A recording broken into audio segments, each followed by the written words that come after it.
வணக்கம் மக்களே. கொள்ளு எந்தெந்த நோய்களை கொல்லும் சக்தி உள்ளது தெரியுமா? வாங்க நான் சொல்றேன், அதுக்கு தானே நாங்க வந்திருக்கோம். ஸோ வாங்க மக்களே பார்க்கலாம். அதை பார்க்கறதுக்கு முன்னாடி நம்மளுடைய சேனல் நீங்க இப்பதான் ஃபர்ஸ்ட் டைம் பாக்குறீங்க அப்படின்னு சொன்னா மறக்காம சப்ஸ்கிரைப் பண்ணிட்டு சைட்ல இருக்கக்கூடிய பெல் பட்டனை கிளிக் பண்ணி ஆல் அப்படின்ற ஆப்ஷனை செட் பண்ணி வச்சுக்கிட்டீங்க அப்படின்னா நான் போடக்கூடிய தகவல்கள், அற்புதமான விஷயங்கள் உங்களுக்கு நோட்டிபிகேஷனோட அடிக்கடி வந்துடும். இப்ப நம்ம பதிவுக்குள்ள போயிடலாம்.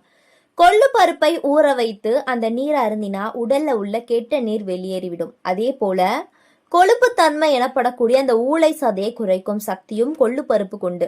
மேலும் இதுல பாத்தீங்கன்னா அதிக அளவு மாவு சக்தி உள்ளது. கொள்ளு பருப்பை ஊற வைத்து சாப்பிடலாம், வறுத்தும் சாப்பிடலாம்.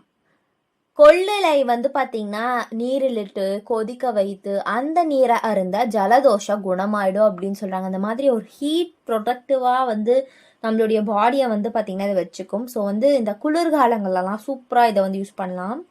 உடல் உறுப்புகளை பலப்படுத்தும். ஸோ வயிறுப்போக்கு, வயிறு பொறுமல், கண் நோய்கள் போன்றவையும் பாத்தீங்கன்னா கொள்ளு நீர் குணப்படுத்தும் அப்படின்னு சொல்றாங்க.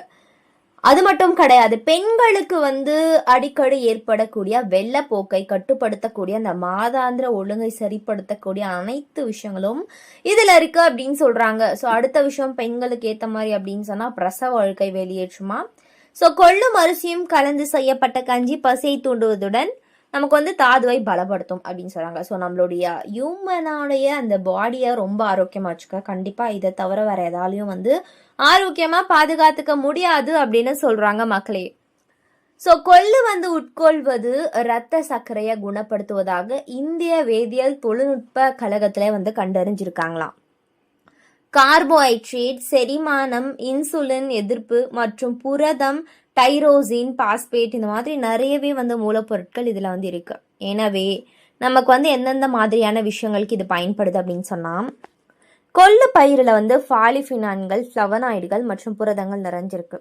ஸோ இதில் நிறையவே ஊட்ட சக்திகள் இருக்குன்னு சொல்றாங்க. அடுத்த விஷயம், கொள்ளு நன்கு அறியப்பட்ட சிறந்த டயூரிக் ஆகும். ஸோ சிறுநீர் பெருக்குவதில் உதவுது. ஒரு சிலருக்கு சிறுநீர் வெளியேறுவதில் சிரமம், சிறுநீர் பாதையில தொற்று, இந்த மாதிரி நிறைய சிறுநீர் பிரச்சனைகள்லாம் வரும். ஸோ சிறுநீர் பிரச்சனைகளுக்கு ஒரு ஏத்த ஒரு சொல்யூஷன் அப்படின்னு சொன்னா கண்டிப்பா இந்த ஒரு கொள்ளு பயிரை நீங்க பயன்படுத்துறது தான் சொல்லுவேன்.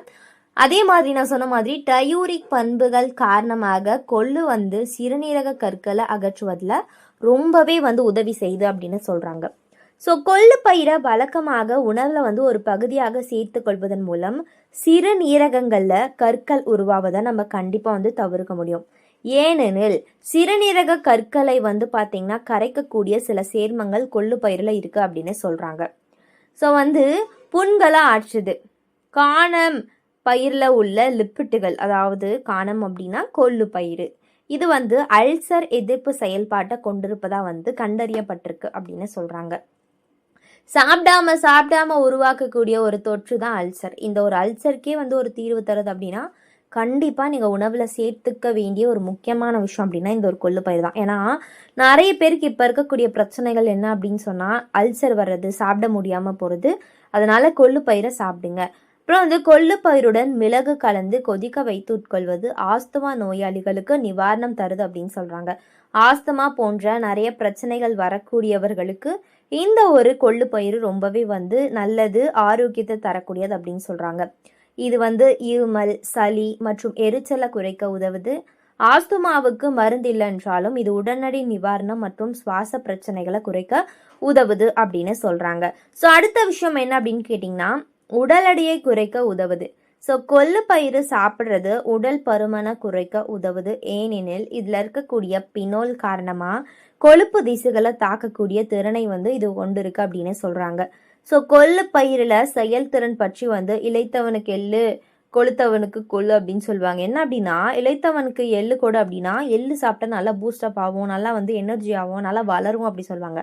ஆனா நல்லா குண்டா இருக்காங்க அப்படின்னா கொள்ளு கொடுத்தா உடல் எடை குறையும். இதற்கு தான் இந்த காரணத்தை சொல்லியிருக்காங்க. ஸோ மக்களே, குளிர்காலத்துல ஒரு சிறந்த உணவு, குளிர்காலத்துல உங்களை சூடா வச்சுக்க ரொம்பவே சூப்பரான உணவு, மழை பெய்து கொண்டு இருக்கக்கூடிய இந்த சீசன்லலாம் நீங்க கொள்ளு பயிரை சாப்பிட்றது உங்களுடைய உடலை கதகதப்பா வச்சுக்கும், ஆரோக்கியமா வச்சுக்கும் அப்படின்னு சொல்றாங்க. அதனால தொடர்ந்து எடுத்துக்கோங்க, ஆரோக்கியமா இருங்க. இது மட்டும் கிடையாது, இது போன்ற நிறைய அற்புதமான தகவல்கள், ஆரோக்கியமான விஷயங்களை நீங்க தொடர்ந்து கேட்கணும், பார்க்கணும் அப்படின்னு சொன்னா நம்மளுடைய சேனலை மறக்காம சப்ஸ்கிரைப் பண்ணிக்கோங்க, தொடர்ந்து பாருங்க. இந்த ஒரு வீடியோவை மறக்காம லைக் பண்ணிட்டு போயிடுங்க. நன்றி, வணக்கம் மக்களே.